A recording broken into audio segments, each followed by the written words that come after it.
Investing in an M1 Finance Roth IRA involves a few straightforward steps. Open a Roth IRA account. Log into your M1 Finance account or sign up if you don't have one. Navigate to the Accounts tab and select Open New Account. Choose Roth IRA from the account types.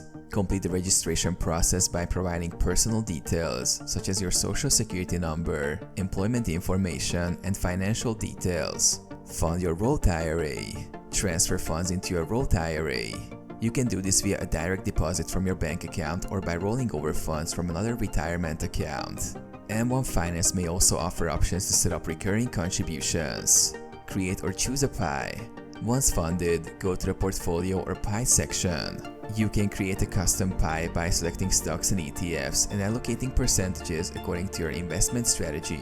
Alternatively, choose from M1's pre-built pies that align with different risk levels and financial goals. Allocate funds. Set how much money you want to invest in each pie.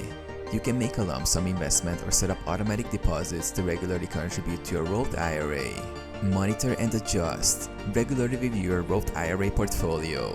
Make adjustments as needed to ensure it remains aligned with your retirement goals. Tax benefits. Contributions to a Roth IRA are made with after-tax dollars, but qualified withdrawals in retirement are tax-free.